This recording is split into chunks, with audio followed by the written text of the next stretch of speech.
The policies, as we mentioned, from Rishi Sunak are around crime. They are also looking at transgender issues. And in addition to that, one of the other sort of dividing lines, really, is the issue of migrants, weaponising the issue of migrants and small boats.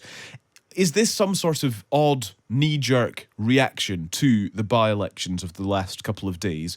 Or is this a sort of refocusing from Rishi Sunak that makes sense based on his 5 pledges, about which we know so much, of course?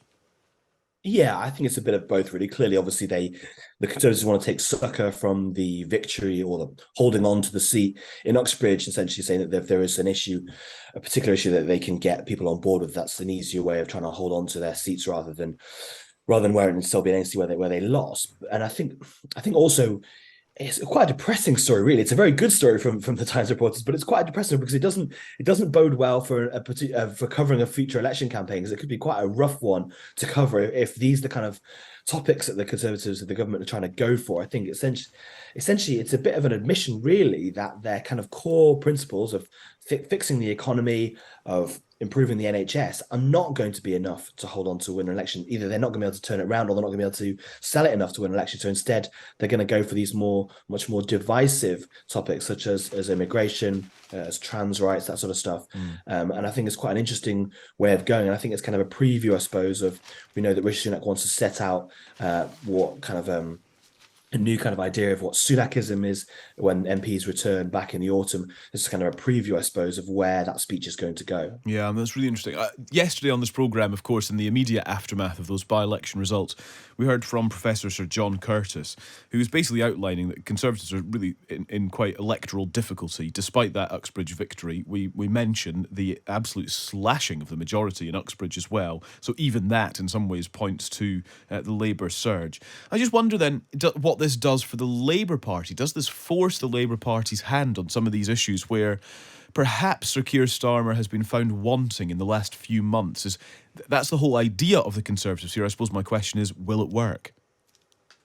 Yeah, and I think we saw, obviously, Rishi Sunak set out his 5 pledges, and then Keir Starmer set out his 5 commitments. So the kind of the response to that, and I suppose for the opposition, it's about setting themselves in opposition to what the government are doing. So he is going to need to have a stronger policy, I think, on things like immigration. That, though they've been perhaps tougher than some Labour parties have been, the Conservatives have relentlessly sort of hammered Labour and said they've not been backing the government's plans on things like Rwanda and the illegal migration bill, and they've not been wanting to stop the boats, and that they want open borders, which is not true if you look at Yvette Cooper and what the Shadow Home Office have been saying, but it's what the Conservatives, the message they've been hammering, and that this story shows that they're going to continue to hammer that. So Keir Starmer himself is going to have to get out on the front foot and set out his own stuff. I think that if you watch a lot of focus groups and a lot of polling, it's just that essentially that the public is in favour of having a change from the Conservatives, but they've not quite made their mind up, not quite sold on the Starmer vision. And I think, for Labour, it's about putting the flesh on the bones of those policies, those kind of 5 priorities they set out. It's putting the flesh on that, showing people what their alternative is. Especially if the Conservatives go out on a limb in quite an extreme way, then Labour can show that they're not on that, essentially, and pointing out their kind of points of difference. But that's something they've got to do. They've got to set out, because clearly the public is not quite there yet on buying what they're selling. I think what's also interesting then to fold into this is the front page of the Daily Telegraph. PM urged by Cabinet to abandon eco policy. Basically, Tories are criticising the speed at which Rishi Sunak wants to achieve various environmental related things. For example, the transition to make the UK a net zero carbon emitter by 2050. Things like the heat pump rollout. These sorts of environmental policies are being pointed to, apparently, by some cabinet ministers, saying this is sort of too much, too fast, slow it down. It's about pace and practicality. This isn't the area for pure ideology, it's an area for balance.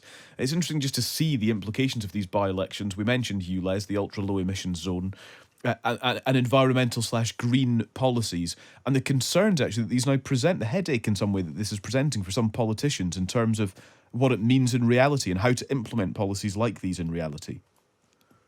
Yeah, absolutely. I do think, though, that in this instance, those kind of most of the green policies, maybe not net zero quite so much, or getting to 2030, which is quite a very ambitious target.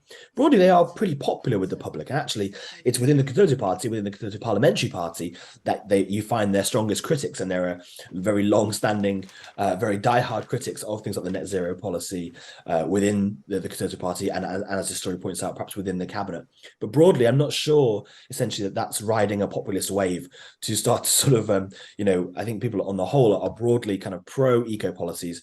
I think, when they find out how expensive some of the stuff is going to be to do over the course of the next few years, perhaps there might be a drop in that. But I don't think it's necessarily so much of a kind of a vote winner as perhaps something like immigration, which we know from lots of polling and focus groups, again, is one of the highest kind of priority topics for both Labour and Conservative voters.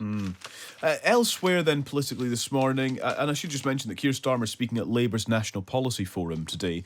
What is the National Policy Forum, Alan? What is the significance of the speech? Oh, I thought you'd never ask that. No, this is basically, Labour's, they're quite quite a long drawn out kind of system for coming up with what goes into their manifesto. So this is kind of one of the first kind of steps in it, essentially, where they go over, they put down ideas for policies, and then they get voted on by within the party, and then that takes through to Labour conference later in the year, and then there's various other committees that look at that kind of stuff, and eventually that feeds through to the manifesto. Back in the olden days, that would be kind of ironclad. I think so since the days of Blair, essentially successive Labour leaders have essentially just ignored what was in the result of this kind of stuff. But it's part of the Labour Party democracy. Even Jeremy Corbyn would junk some of the stuff that would get voted on by members at the policy forum and at conference. But it's kind of part of that kind of process. I suppose if the Conservatives are quite sort of top down, the idea is that Labour is a bit more bottom up in terms of creating policy. But it's kind of interesting to see, I suppose, where the party will be. And I think for a lot of watchers, it's kind of interesting to see, what proportion of stuff is getting put through follows the kind of Starmer agenda, or whether it's people within the party trying to drag him into different directions, which I think we'll definitely see. The left, obviously, this is kind of one of their major kind of outlets to try and sort of push their policies. And obviously, there's been a lot of anger this week over things like the two-child policy, that Labour saying they wouldn't reverse it, although I think probably they would when in power. They just don't say that sort of now in an election campaign. But that's by the by. I think we're going to see a lot more of that kind of stuff, trying to drag them to a more kind of traditional left position on things like welfare and everything else, and the leadership suggesting that fiscal rectitude is kind of the hallmark of their party, and they can't necessarily do all the things they want to do.